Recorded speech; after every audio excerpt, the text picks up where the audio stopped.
Perkenalkan, saya Sonia Alvina Salim, dokter muda yang saat ini sedang menjalani kepanitiaan klinik media di bagian anestesiologi dan terapi intensif FK UNUT RSUP Sanglah, periode 24 Agustus 2020 hingga 30 Agustus 2020.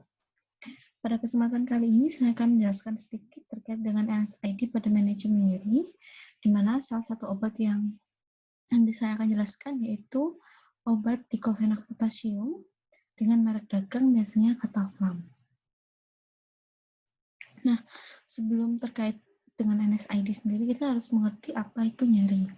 Berdasarkan EASP, nyeri merupakan suatu pengalaman sensorik dan emosional yang tidak menyenangkan akibat adanya kerusakan jaringan, seperti contoh pada gambar, di mana apabila ada luka, adanya suatu kerusakan jaringan, maka kita dapat merasakan nyeri tersebut ataupun ancaman dari kerusakan jaringan. Seringkali seperti contoh pada gambar, yaitu adanya nyeri pada dada, yaitu adanya ancaman kerusakan jaringan pada jantung, sebagai tanda dari iskemik jantung. Kemudian ada juga keadaan yang menggambarkan kerusakan jaringan tersebut, namun tidak terlihat dari tampak luar, seperti apabila ada nyeri pada perut kanan bawah, namun dari luar tampak tidak ada luka, namun itu dapat mengindikasikan adanya kerusakan pada organ bagian dalam. Oleh karena itu, nyeri ini selalu sifatnya subjektif.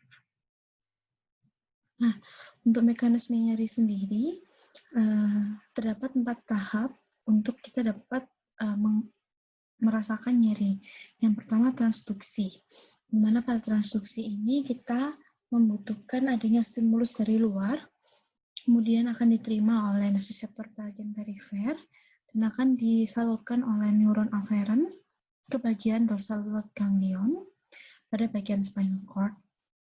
Nah, di sini sudah termasuk proses dari transmisi, yaitu pada tahap kedua, dan kemudian pada tahap ketiga, adanya proses modulasi dan perception, di mana dari spinal cord ini dia akan naik ascending pathway ke bagian brain. Nah, kemudian setelah kita merasakan adanya stimulus, maka akan ada motorik yang terjadi, di mana dari brain akan ada descending pathway, kemudian masuk ke second order neuron pada spinal cord, dan dia akan masuk ke bagian motorik neuron atau bagian efferent neuron. Nah, pada gambar sebelahnya di sini yaitu bagian-bagian di mana analgesik itu dapat bekerja. Pada tahap ini kita membelajar tentang NSAID, di mana NSAID ini drug action, jadi kerja obatnya pada terminal nociceptor.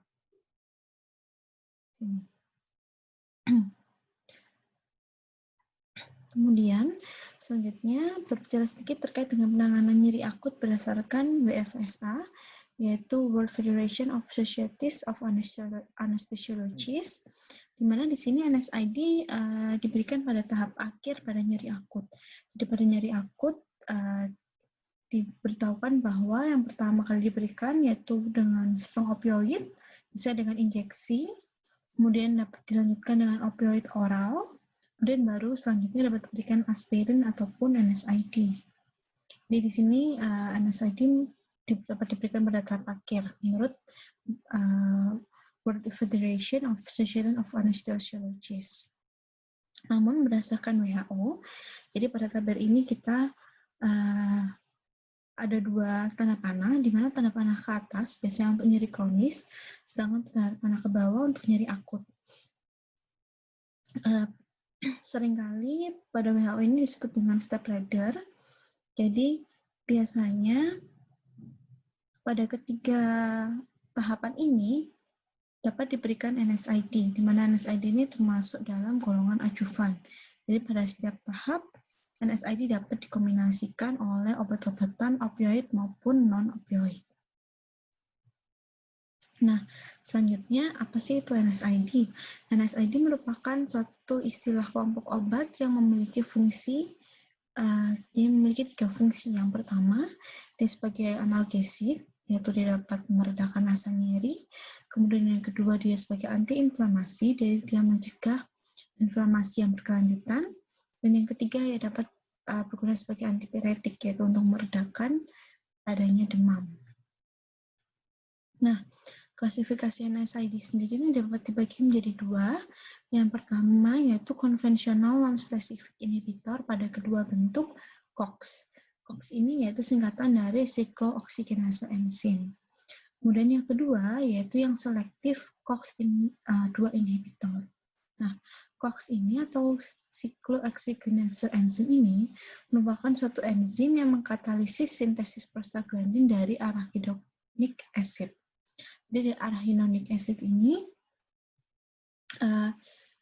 dia akan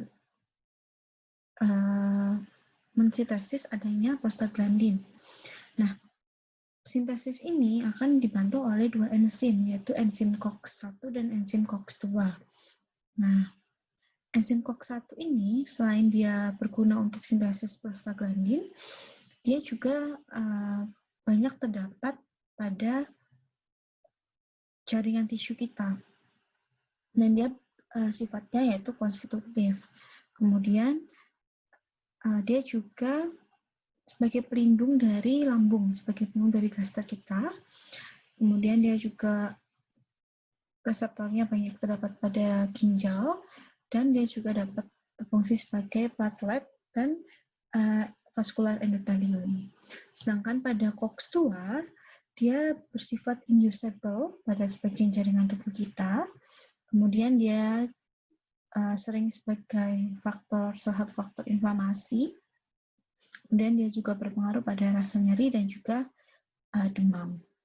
Nah, cara kerja obat ini berbeda. Jadi pada non-specific inhibitor, dia mencegah pada COX-1 dan juga pada COX-2. Jadi seringkali efek yang kita harapkan, yaitu anti nyeri, juga dibarengi dengan efek-efek lainnya yang terganggu karena inhibit dari COX-1 dan COX-2.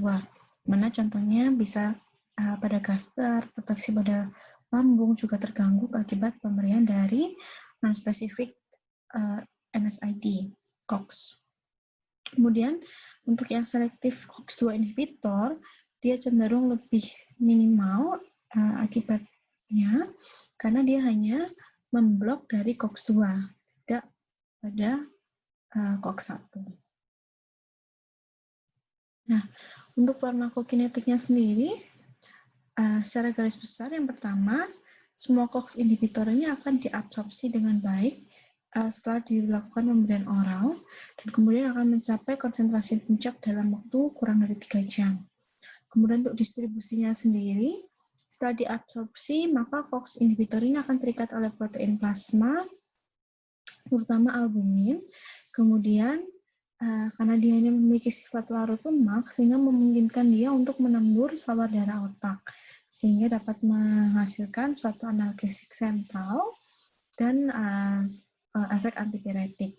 Dan apabila dia dapat menembus ruang sendi, itu akan menghasilkan efek antiinflamasi. Kemudian untuk biotransformasinya sendiri, COX inhibitor ini menjalani suatu hepatik biotransformasi. Jadi metabolismenya terjadi di bagian hepar. Sedangkan untuk ekskresinya sendiri, sebagian besar dia diekskresikan melalui urin setelah dilakukan fotometabolisme di hepar. Nah, untuk efek sampingnya sendiri beraneka ragam, seperti terdapat gastrointestinal toxicity, kemudian efek koagulasi, efek kardiak, efek hipertensi, efek ginjal, efek pada hepar, kemudian suatu reaksi bersensitivitas sehingga menyebabkan suatu alergi, kemudian suatu interaksi dari obat-obatan yang lain. Nah, untuk karakteristik NSAID ini yang pertama, dia dapat menurunkan aktivasi dan sensitisasi nociceptor dari periferal, seperti gambar yang tadi di awal. Kemudian dia juga dapat melemahkan suatu respon inflamasi. Dan positifnya pada obat NSAID ini dia tidak menimbulkan adanya ketergantungan ataupun potensi kecanduan, dan dia dapat bekerja sinergis dengan pemberian opioid. Kemudian dia tidak menimbulkan adanya depresi nafas, kemudian dia lebih sedikit terjadi mual muntah apabila dibandingkan dengan pemberian opioid. Kemudian durasi obatnya yang lebih panjang, kemudian dia lebih sedikit variabilitas dosisnya, dan pada pemberian NSAID ini tidak ditemukan adanya perubahan pada pupil ataupun efek dari kognitif pasien. Nah, selanjutnya spesifik terhadap obat diclofenac potasium immediate release tablet, di mana salah satu contoh merek obatnya yaitu Cataplam, di mana dia merupakan suatu derivat dari benzeniatic acid. Farmakodinamiknya, diclofenac ini merupakan salah satu obat antiinflamasi non-steroid yang berfungsi sebagai antiinflamasi, analgesik, dan antipiretik. Berdasarkan cara kerjanya, dia termasuk dalam golongan non-specific COX inhibitor. Nah, cara kerjanya tetap sama, yaitu dia menghambat sintesis dari prostaglandin secara umum untuk meredakan rasa nyeri. Namun, karena dia termasuk non-spesifik, maka dia akan mempengaruhi kinerja dari reseptor yang memerlukan COX-1 dan juga COX-2. Untuk farmakokinetiknya, jadi obat ini dia dapat 100% diabsorpsi setelah diberikan secara oral. Namun pada tahap awal biasanya dia hanya diserap 50% dan akan diserap total pada 1 jam kemudian. Jadi pada plasma, peak tertingginya akan diperoleh pada 1 jam setelah pemberian obat. Kemudian untuk distribusinya sendiri, 99% dari diclofenac ini akan berikatan dengan serum protein pada tubuh manusia, terutama yaitu albumin. Kemudian, diclofenac ini juga dapat berfungsi masuk keluar ke dalam cairan sinovial, tergantung dari banyaknya kadar dalam darah, dalam plasma. Jadi apabila dalam plasma memiliki kadar natrium diclofenac yang potasium diclofenac yang lebih tinggi dibandingkan sinovial, maka dia akan masuk ke cairan sinovial. Namun apabila cairan sinovial lebih banyak daripada di plasma, maka dia akan kembali ke cairan sinovial dan masuk ke plasma. Namun hingga saat ini belum diketahui apakah ada metabolisme spesifik tertentu yang berhubungan dengan diclofenac pada cairan sinovial. Kemudian untuk metabolismenya sendiri, pada tubuh kita ditemukan adanya 5 metabolit diclofenac, yaitu 4 hidroksi, metabolit 4 hidroksi, 5 hidroksi, 3 hidroksi, 5 trihidroksi, dan 3 hidroksi 4 metoksi diclofenac, di mana dapat ditemukan pada plasma maupun pada urin manusia. Nah, diclofenac dan metabolit oksidatifnya ini akan mengalami suatu glukuronidase atau sulfasi yang kemudian diikuti dengan adanya ekskresi dari biliar. Nah, kata diclofenac ini juga dipengaruhi oleh beberapa enzim-enzim, di mana contohnya seperti enzim dengan mediasi dari CPY2C8, kemudian UGT2B7, di mana nantinya akan berhubungan dengan interaksi antar obat. Jadi obat-obat yang berhubungan dengan enzim-enzim itu, dia dapat menurunkan fungsi dari efek diclofenac ini. Kemudian, untuk ekspresinya sendiri, 65% dia akan diekspresikan melalui urin. Namun, 35% dia akan disimpan dalam empedu dalam bentuk konjugat, jadi dalam bentuk diclofenac yang belum dimetabolisme di hepar.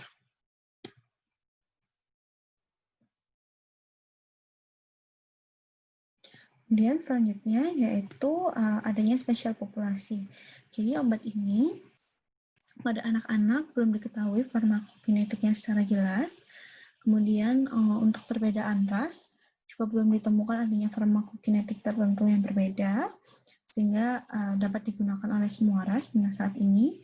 Kemudian untuk insufisiensi hepar, karena hampir 100% dari obat ini akan metabolisme di hepar, maka orang yang mengalami penurunan fungsi hepar perlu di-adjust kembali dosisnya untuk pemberian obat diclofenac ini. Sedangkan untuk pasien dengan insufisiensi renal, hingga saat ini belum dapat ditemukan adanya pemberian perbedaan dosis pada pasien dengan penurunan fungsi ginjal. Kemudian untuk indikasi penggunaan sendiri, obat ini sering digunakan sebagai yang pertama Bremrelizumab minor, kemudian yang kedua untuk meredakan rasa nyeri yang ringan hingga sedang, kemudian yang ketiga untuk meredakan tanda dan gejala adanya osteoartritis ataupun rheumatoid arthritis. Kontraindikasi pemberian potasium diclofenac ini yang pertama, apabila terjadi hipersensitivitas pada diclofenac, kemudian pasien yang memiliki riwayat asma, urtikaria, reaksi alergi pada penggunaan aspirin atau obat NSAID lainnya. Kemudian yang ketiga, pada pasien dengan rencana coronary artery bypass graft. Jadi ini kontraindikasi untuk pemberian preoperatif pasien dengan rencana tindakan CABG. Nah, selanjutnya, hal-hal yang perlu diperhatikan pada pemberian obat ini yang pertama yaitu adanya cardiovascular effect. Bisa pada pasien dengan cardiovascular thrombotic event, kemudian pada pasien-pasien dengan hipertensi, dan pada pasien-pasien dengan congestive heart failure, CHF, ataupun pasien-pasien yang mengalami UDEM, akibat masalah pada jantung. Kemudian yang kedua juga efek gastrointestinal, di mana seperti kita tahu tadi bahwa pada COX-1 dia juga ditemukan pada gastrik sebagai pelindung dari gastrik kita, sehingga penggunaan yang berlebih juga dapat menimbulkan risiko terjadinya risiko bleeding ataupun perforasi gastar. Kemudian adanya efek renal, terutama pada pasien-pasien dengan kondisi dehidrasi. Kemudian hepatic effect biasanya karena hampir keseluruhan obat ini di metabolisme di hepar, maka risiko terjadi hepatotoxicity juga tinggi. Kemudian anaphylactic effect tentu karena banyak terjadi reaksi hipersensitivitas pada obat-obat NSAID, di mana salah satunya dengan obat potasium diclofenac ini. Kemudian dapat juga terjadi skin reaction seperti exfoliate dermatitis, kemudian Stevens-Johnson syndrome.